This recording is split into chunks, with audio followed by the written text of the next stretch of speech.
How's everyone doing? Today I have a Blu-ray update with 17 pickups right here. And if you've seen any of these movies or TV shows, definitely let me know what you think of them. I've got a few 4K Ultra HD titles and one DVD title in here as well. First up from A24 Studios, which is a fantastic studio, which has put out some great films. It's It Comes at Night, and this is released by Lionsgate. It has Joel Edgerton. I remember seeing him back in the day in some Australian films like Acolytes, and I think once he hit the movie Warrior, he just blew up, and it's great to see him in more films. I think he's a fantastic actor, and the rest of the cast worked well together too. But this is basically a post-apocalyptic infected movie. It's about this family that lives in the middle of the woods, kind of isolated, and there's this infection that's going on. It's kind of mysterious, and nobody knows anything too much really about it, and then they come across somebody else, and then they take these people in, but there's a heightened sense of paranoia which really drives the movie. That's the driving force of that paranoia. So there's some tension all throughout, some good cinematography and atmosphere.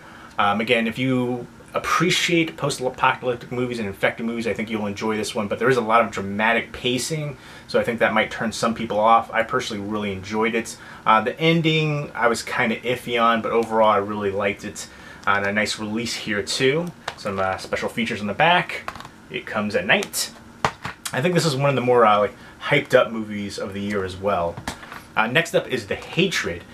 This one is also from Anchor Bay right here, but this one right here was a bit of a missed opportunity, and the ending definitely had me wanting a lot more from it. I was like, all that build-up for that, it just felt kind of lackluster, and it has Andrew Divoff from Wishmaster in here. Wishmaster to me is a very underrated slasher movie.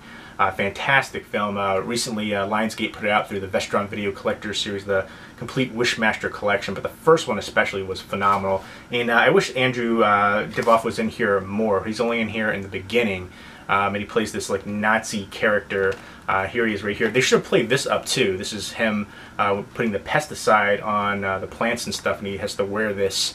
But yeah, it's basically about, they switched to, like, I think it was like the 60s, then to present day, and this girl right here, she's babysitting this little girl. It's like her family friends, and they move into this old house, and she brings her college friends with her to babysit for like the weekend, and basically they find out there's some deep, dark Nazi secrets in this house, and you know, there's spirits there, and it's got a lot of cliches and tropes, and it just falls flat. The CG effects aren't very good. It seems chaotic at times. At first there's a part where I was like, oh, this is kind of like Evil Dead meets the Nazis kind of element, and then just no. It kind of reminds me a bit of Blood Creek as well, which is way better than this too. This again was just a big missed opportunity, and by the end of the movie you just feel like you're gypped out. I could not recommend this one. The girls in there are very attractive though. All the college girls, that was probably, you know, the best part. It was kind of tedious to sit through, except, you know, those girls made them watchable. Next up from Lionsgate is Cabin in the Woods. This is the 4K Ultra HD edition. Some good special features right there in the back. And this is one that I think everybody has seen. Personally, I was never a big fan of the first half of the movie, but the second half I absolutely love. All the different creatures that you go on there. It's kind of poking fun and parodying a lot of the horror, you know, cliches and tropes going on. But I really love all the different characters, especially those characters too, right there. But it's kind of unique in a way as well, but a very popular movie, and I'm looking forward to checking this one out in 4K Ultra HD, revisiting it. Next up on 4K Ultra HD from Paramount is Baywatch. David Hasselhoff and Pamela Anderson make a cameo in this, but it's basically The Rock and Zac Efron, and then you've got this girl who's Alexandria Daddario. She's been in a bunch of stuff. But for me, the ones that stole the show is this dorky guy right there. He plays that stereotypical geeky, nerdy guy, and I thought I was going to hate it because, you know, typical like kind of Josh Gad-esque character. And it just, I thought, you know, usually those characters are just such an annoyance to me, but it worked really well in this one, especially with the blonde girl, which was the love interest for him, and how they played off each other. She was phenomenal. She was hilarious and attractive. It just felt really genuine as well. So that was probably the best part for me. This wasn't as bad as I was expecting to be. I was expecting to be just, you know, hot garbage. But I find like a lot of these, you know, TV adapted to film comedy movies recently, like Chips, They have these overly sexual, raunchy, gratuitous parts that just don't really add too much to the humor and kind of take you out of the element of what's going on. And there's some aspects of that in this one too. I felt it was just unnecessary, but I feel like they need to, or they feel like they need to throw that in there to get like the younger generation, oh, a dirty sex comedy. But it just felt out of place. The Rock is like the lead lifeguard guy, and then Zac Efron comes along. He's a gold medal winner. He has this sense of entitlement, and he joins the crew, and they're trying to clean up the beach. There's corruption and dead bodies and drugs, and they're trying to figure out what's going on. It had some good laughs on a couple parts, but again, it felt disjointed in certain parts, like they were trying too hard, and again, some of the raunchy, crude humor went a bit overboard. Some good special features, but it wasn't too bad. I'd say give this one a chance. It had some funny parts here and there, and then I really loved the cast chemistry, especially with those two. That blonde girl, incredible. Hilarious and super hot. Next up from Disney is Disney's first 4K Ultra HD release, and that's Guardians of the Galaxy Volume 2. Kurt Russell makes everything better, essentially. He plays Ego, which is Star-Lord's father, and kind of gives the backstory of a little bit of Drax as well, but especially Star-Lord, and there's a ton of special features on here. Baby Groot, or Tyler Groot, was hilarious. This one was a lot of fun. This one seemed a little bit more self-aware and definitely more comedic than the first. I think the first one was a better film overall, but this one was kind of a, you know, just more of a humorous take, and you kind of feel like more in touch with the characters. And my favorite part was, I'm Mary Poppins, y'all! That just cracked me the heck up. Yondu, that I was not prepared for that, and I actually used to read the comic books back in the day when I was a kid. They had a lot of different characters back then too. I think the comic book franchise was rebooted, but I would like to see different characters that were in the comics from the original series in the next ones that they do, or the follow-up ones. But again, this was a lot of fun, very entertaining, visually stunning, and again, Kurt Russell's awesome, great soundtrack, which is what you come to expect, and great humor too. So I really enjoyed the heck out of this one, but I definitely love the first one more. Next up from Disney is Born in China. This looks like it's going to be, you know, your typical animals, I guess, in China. It looks like it's probably going to be lush cinematography, and, you know, checking out. These ones are always shorter films. They're 79 minutes, and it's narrated by John Krasinski from The Office. So looking forward to checking out. A ton of special features right there on the back, a nice slipcover, kind of a foily look. And next up is from Anchor Bay, Ash vs. the Evil Dead Season 2. Holy moly, bloody, hilarious entertainment. I think this might actually have better effects than the movies as well. If you like Evil Dead the musical, you'll probably enjoy this one. It's buckets of blood, just ridiculous, raunchy, hilarious humor going on. Lucy Lawless as Ruby, I think she was great. Basically, the whole crew is back, and they think they're gonna have to try to stop Ruby, and then try to figure out what's going on with Ruby's kids right there. And then Ash goes back to his hometown, Ashley Slashley. A lot of fun. I would highly recommend this TV show if you're a fan of Evil Dead, any of the films, the musical. Definitely check this one out. If you like horror, if you like Dead Alive, it definitely reminds me a lot of Dead Alive as well. Just the blood, the humor, very entertaining. I would definitely recommend the heck out of this show. Next up from Disney is Jessica Jones Season 1, which I have not checked out yet, so I am looking forward to checking it out. I guess she's a detective. She works at Alias Investigations, and I guess she's trying to track down a killer, a sociopath, a mind-controlling sociopath named Kilgrave. So looking forward to checking this one out. I've heard good things.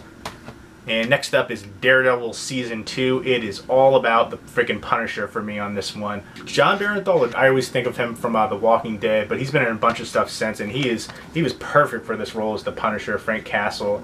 But yeah, for me, that was like the best part of this season. And there's some other characters coming back, and I thought it was a pretty awesome season overall. And if you like the first season, I think you'll enjoy this one.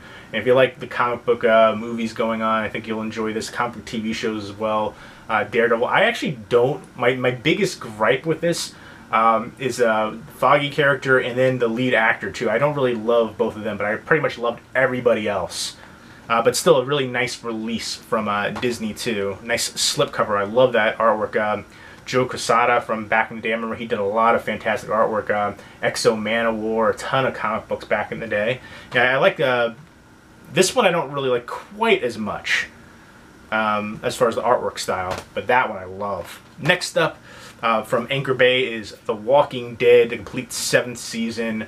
Really fantastic TV show. I know it's a lot of people are, you know, not a big fan of it. I do feel like there were a couple episodes which were almost like filler episodes, but this one had some dramatic parts. And one of the things to me is, you know, they killed off a bunch of main characters here. Not quite apparently Game of Thrones level, but oh, that character was awesome too, that in that one episode. But I'm definitely looking forward to seeing what they do next, and how they're going to handle Negan. And there's Negan front and center. Jeffrey Dean Morgan, fantastic in that role. He's been around for a while, so it's great to see him getting such a huge role like this too. I remember him from back in the day. He's been in tons of stuff, but I always remember him from The Comedian, The Watchmen. But yeah, very gritty. If you like the TV show, obviously if you haven't seen this season, I would definitely recommend it. Starts out with a bang. I think a lot of people know about it, heard about it. Definitely lives up to the hype for me. I wanted a little bit more from the finale though. Like, there's one thing that I saw coming a mile away, and I want to see the tiger utilized a little bit more too. But then it left me wanting a little bit more from the finale. But can't wait for the next season. Next up, this is from Ram Releasing, and I believe Film Movement is the one that put this one out, and it's Mobius. Man, the synopsis for this, I was not prepared. I had heard of this before, but I didn't know the full synopsis. Holy moly, just look it up. This is going to be insanity. It looks like it's going to be super twisted, family, creepy, crazy, sexual depravity stuff going on, psychological horror. Yeah, that's pretty much all I can say about that. Looking forward to checking it out, though, when I feel brave enough. Next up from Film Movement is The Quiet Earth. I absolutely love the heck out of this film. Fantastic post-apocalyptic movie. A guy wakes up and he thinks, you know, he's the last man on Earth. He finds out he's not. And then it kind of gives it away with that shot right there, but it's a very classic shot scene at the end of the movie, and very influential film that I would highly recommend. And Film Movement is a really good company that I think is an underrated company. They do a great job with their releases. I love their special features, their clear cases. They have interior artwork. They've got a booklet usually as well, and this is part of their like classic line. Yeah, there's the thick booklet right there. So go ahead and show you. Oh, there's the scene right there. But yeah, I love this movie. If you like post-apocalyptic movies, I would definitely recommend this one out, and definitely check out Film Movement as a company as well.